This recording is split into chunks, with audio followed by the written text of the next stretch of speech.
Uber Rapido డ్రైవర్ల సమ్మె కొనసాగుతోంది. తెలంగాణ గిగ్ అండ్ ప్లాట్ఫామ్ వర్కర్ల యూనియన్ తో పాటు వివిధ కార్మిక సంఘాల పిలుపు మేరకు ఈ సమ్మె చేపట్టారు. ఉదయం 6 గంటల నుంచే డ్రైవర్లు ఈ సమ్మెలో పాల్గొంటున్నారు. సమ్మె కారణంగా దేశవ్యాప్తంగా క్యాబ్, ఆటో, బైక్, టాక్సీ సేవలకు అంతరాయం ఏర్పడింది. కనీస ఛార్జీలను నిర్ణయించాలని కార్మిక సంఘాలు డిమాండ్ చేస్తున్నాయి. ప్రైవేట్ వాహనాలను కమర్షియల్ అవసరాలకు ఉపయోగించడంపై చర్యలు తీసుకోవాలని కార్మిక సంఘాల ప్రతినిధులు కోరుతున్నారు. మరింత సమాచారం మా స్పెషల్ కరెస్పాండెంట్ ఏలేందర్ అందిస్తారు. దేశవ్యాప్తంగా ఓలా ఊబర్ సర్వీసులకు సంబంధించినటువంటి క్యాబ్ డ్రైవర్స్ అసోసియేషన్ అంతా కూడా బంద్ పిలుపునివ్వడం జరిగింది. తెలంగాణలో కూడా ఈ బంద్ కొనసాగుతుంది. ప్రస్తుతం మనం చూడొచ్చు, దీనికి సంబంధించినటువంటి పోస్టర్ను క్యాబ్స్ వెనకాల, ఆటోస్ వెనకాల స్టిక్ చేసి వాళ్ళ డిమాండ్ ఏదైతే ఉందో ఆ డిమాండ్ను వాళ్ళ సమస్యలు పరిష్కరించాలని వాళ్ళు డిమాండ్ చేస్తూ ఈ ధర్నాన్ని అయితే, ఈ నిరసనను అయితే కొనసాగిస్తున్నారు. దీనికి సంబంధించి Telangana gig and platform workers యూనియన్కి సంబంధించినటువంటి నాయకులు మనతో ఉన్నారు. వాళ్ళతో మాట్లాడదాం. ఈ తెలంగాణ రాష్ట్ర వ్యాప్తంగా కావచ్చు, దేశవ్యాప్తంగా ఓలా, ఊబర్, ర్యాపిడో సర్వీస్లో ఎందుకు బంద్ చేస్తున్నారు, వాళ్ళ డిమాండ్స్ ఏంటి, వాళ్ళ మాటలు తెలుసుకునే ప్రయత్నం చేద్దాం. ఎందుకు ఈ సడన్గా బ్రేక్ డౌన్ ఎందుకు ఈరోజు?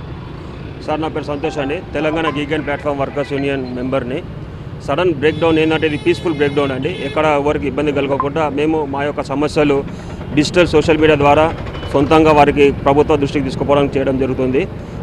ముఖ్యమైన విషయం ఏంటంటే కేంద్ర ప్రభుత్వము 2025 గైడ్లైన్స్లో వైట్ ప్లేట్లు కూడా తోలుకోవచ్చు అని చెప్పేసి ఒక గైడ్లైన్స్ ఇచ్చింది. అదేవిధంగా పీక్ టైంలో, నాన్ పీక్ టైంలో హెచ్చుతగ్గులు చేసుకునే అవకాశం కల్పించింది. కానీ ఇక్కడ మాకు శ్రమకు తగ్గ రేటు కోసము, మా కష్టానికి తగ్గ ప్రతిఫలం కోసము మేము ఇది పెట్టడం జరుగుతుంది.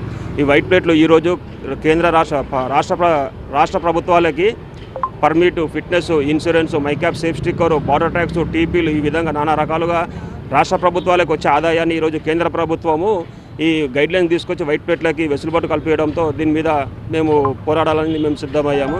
ఎందుకంటే మాకు కష్టానికి దగ్గర రేటు కూడా రావట్లేదు. ముఖ్యంగా మాకు రేటు కావాలా.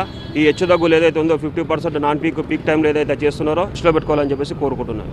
సో ఓవరాల్గా 1,25,000 కుటుంబాలు రోడ్డున పడేటువంటి పరిస్థితి వచ్చింది. సో కేంద్ర రాష్ట్ర ప్రభుత్వాలు వీళ్ళ గురించి ఒకసారి ఆలోచించాలనేది వాళ్ళు డిమాండ్ చేస్తున్నారు. ఈరోజు స్వచ్ఛందంగా బంద్ పిలుపునివ్వడం జరిగింది. బ్రేక్ డౌన్ చేస్తున్నారు. ఇందులో క్యాబ్ డ్రైవర్లు, అదేవిధంగా ఆటోకు సంబంధించినటువంటి కార్మికులు కూడా దీంట్లో ఉన్నారు. సో స్వచ్ఛందంగా పాల్గొని ఎవరికి వారు తమ నిరసన అయితే వ్యక్తం చేస్తున్నారు. పీస్ఫుల్గా మా నిరసన కొనసాగుతుంది. దీనికి సంబంధించి కేంద్ర రాష్ట్ర ప్రభుత్వాలు ఒకసారి ఆలోచించాలి. కేంద్ర మార్గదర్శకాలు ఏవైతే ఉన్నాయో వాటిని మరోసారి మార్చాలి, ఒకసారి పునరాలోచించాలనేది వీరు ప్రత్యేకంగా డిమాండ్ చేస్తున్నటువంటి పరిస్థితి. వీడియో జర్నలిస్ట్ సురేష్తో ఎలేందర్ రెడ్డి, TV9 హైదరాబాద్.